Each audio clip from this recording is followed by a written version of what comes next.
Everybody's busy on Saturday. Patrick Saunders, why don't you lead us off?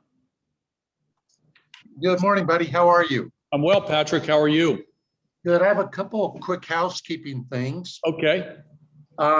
Just curious, Chris Owens was originally going to do a Zoom with us this morning.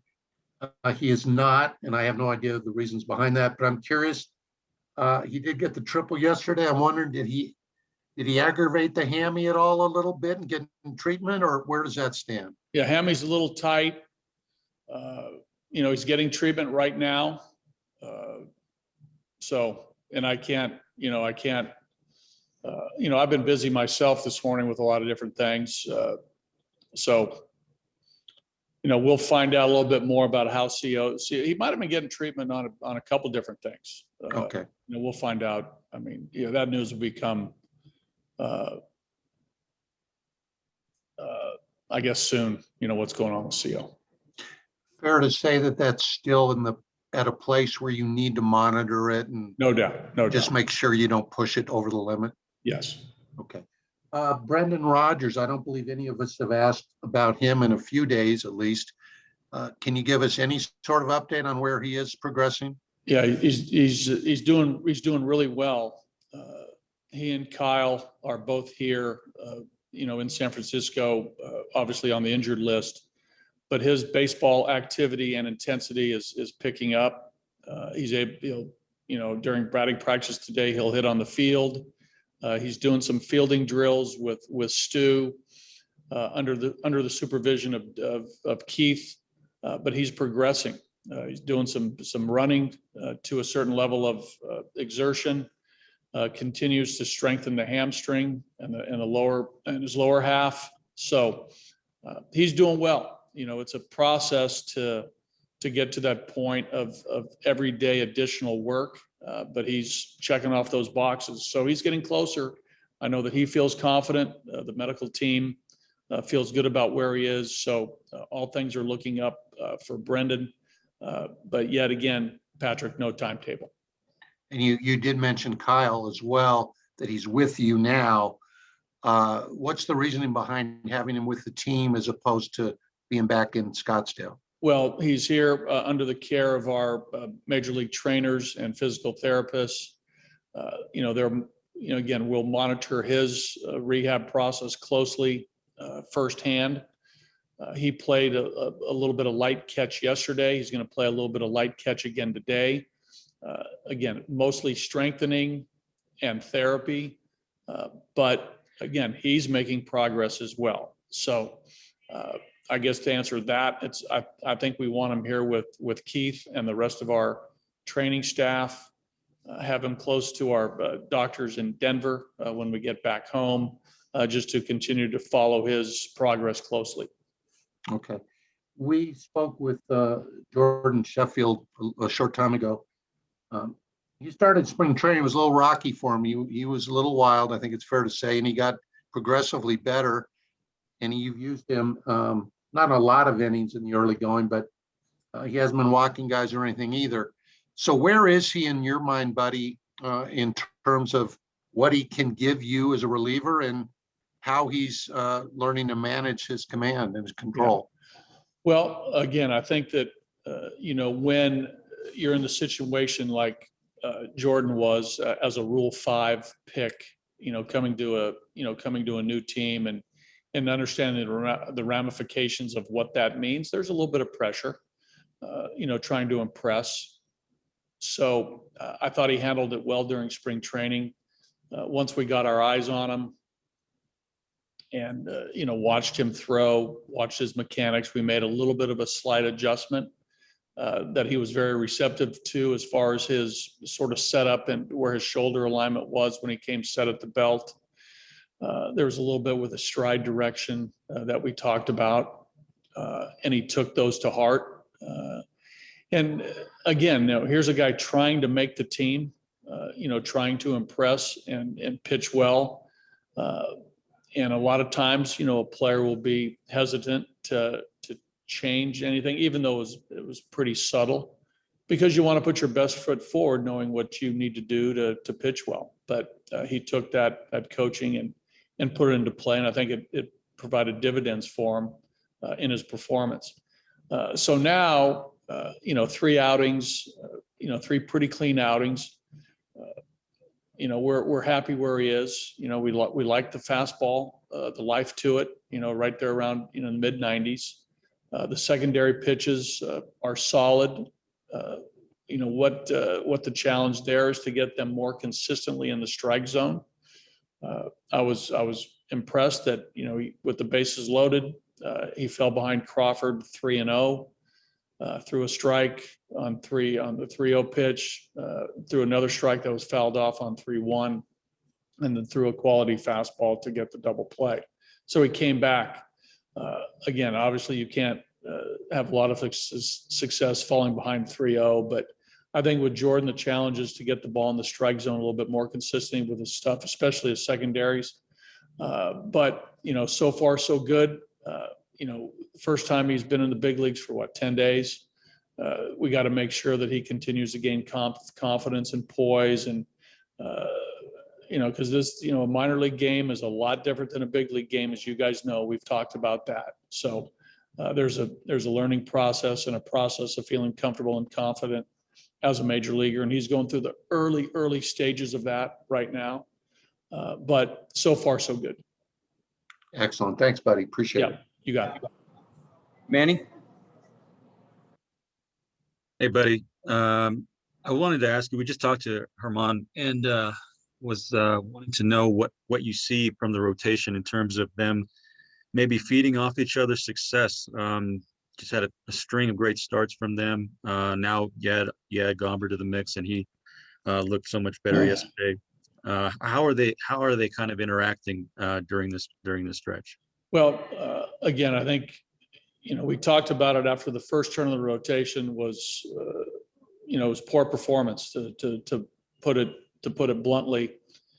And those guys know it. Those guys know their first starts were not good, with the exception of John.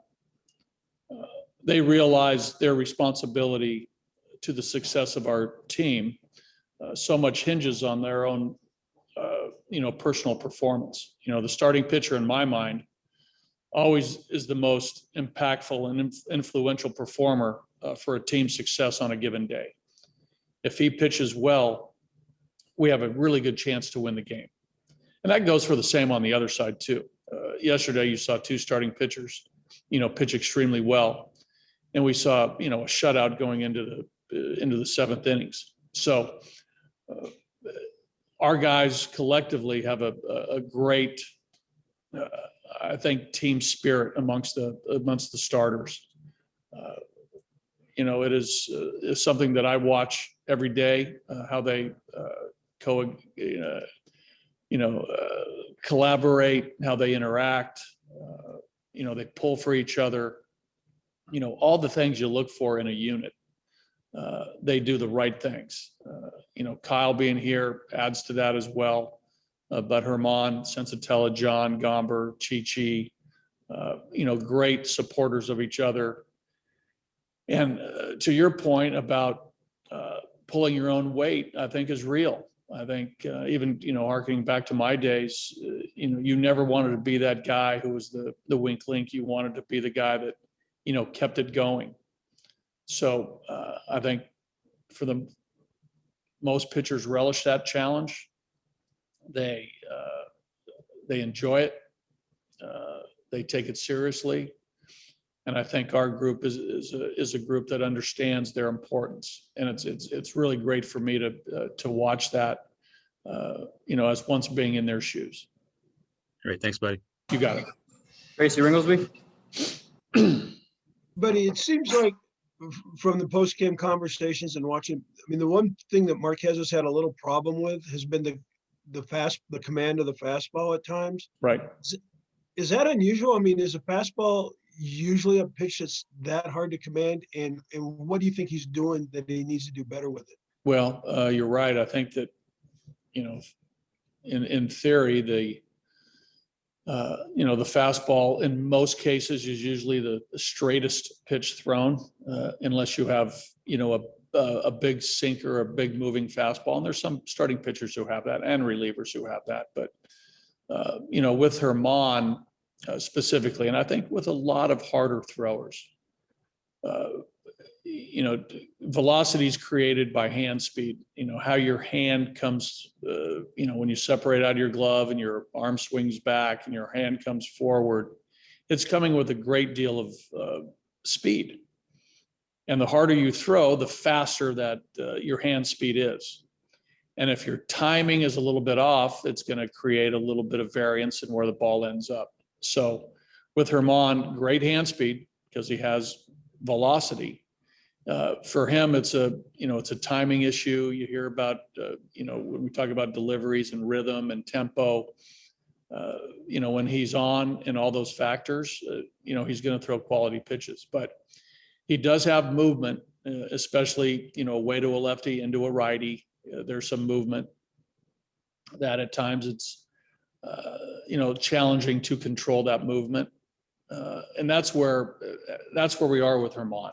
But I think it's more about the hand speed coming through the release point, that if it's off just a little bit, your command's going to suffer. So, repetitions in the bullpen really can't mirror the intensity of a game because you're not at 100% effort in your bullpen sessions. You can't do that because the arm cannot withstand that over the 6-month level of throwing with that type of intensity in between starts. But again, I think it's more of a feel. It's more of a rhythm that creates location with your pitches. Thank you. I'll go to Drew Creasman and then finish up with Owen. Drew, go ahead. Hi, buddy. I wanted to ask you about your catcher situation, how you're approaching that with both guys hitting well, both guys playing well. I know that, I guess, sort of typically, there's a primary catcher, backup catcher, but with both guys going, how do you handle that? I guess the problem, in quotes, of trying to get both of them into the lineup. I don't know whether it's a problem, Drew. If it is, I think it's a good problem. But I agree on a couple aspects you said. I think they're both catching well. I really like what's happening on the defensive side with our guys. They're game calling, they're blocking, they're receiving. They're both doing outstanding. Elias is a lot of great work on the defensive side the last 18 months. A lot of work with Mike Redmond that's been beneficial. So we feel really good about our tandem. Defensively, offensively, you could say that I think they're going to hit better for average. I know their averages are a little bit down. Dom has picked his up a little bit with a couple knocks the last couple of days and the 3 homers.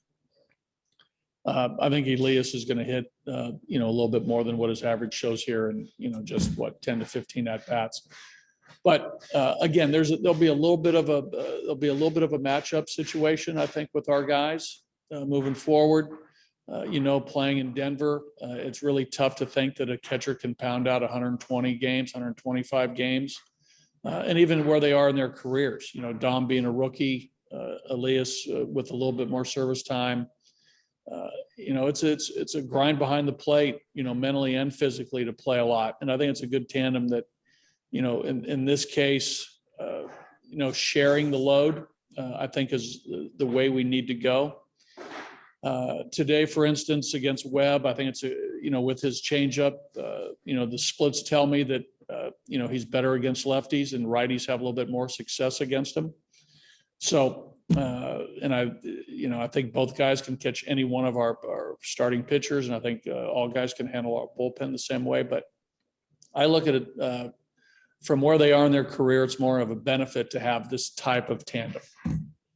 Is that a little bit different for you? And I'm more familiar, obviously, with your Rockies managerial career, where you've always kind of had the primary guy and the backup guy. Is there another time where you can compare it where it's been maybe more of an even split and you've played that day-to-day matchup game with your catchers? Again, I think in back to my days in San Diego, we truly, maybe Nick Hundley became a guy that was the primary catcher, but early in Nick's career, one of our better years there was a tandem with him and Torey Alba. 2010, I think they equally shared the duties, and we won 90 games, and it came down to the last game of the season. But it just depends on your personnel. Not many teams have the Yadier Molina, the JT Realmuto type catchers that are, proven, durable, 120, 130, game catchers. So, it's more about the personnel and how you deploy those guys. Appreciate it. Hundley and Torrealba, heard of those guys. Thanks, buddy. Yes, you got it. All right, we're gonna go to Owen Perkins to finish up. Owen, go ahead. Hey, buddy. I wanted to follow up on Chris Owings, both in terms of last night and his start so far this season. How was he going into the game last night? And, how much the way he plays and the role he's on, he doesn't seem like the kind of guy who can ease back in or take anything easy. He's always full throttle. So how is that to balance that with him, especially when he's dealing with some issues? Yeah, that's a good point. He is a hard-nosed player. He plays the game at, a high level of energy and intensity. So when your legs are bothering you, it's a little bit, for him, it's a little bit cumbersome, right? I mean, just because of his style of play. But I think the thing that he has going for him now is a little bit of experience, and he has been banged up a little bit. So I think the ability to, I don't want to say throttle down, but be a little bit more heady about his play, I think is now starting to, come into play a little bit more. So, you want your players to go out and to play their style and to be who they are. But, with experience, and you learn over time, certain plays, certain, parts of the day, you can make some concessions to that. All right. Thank you. You're welcome. Okay, guys, All right. thanks.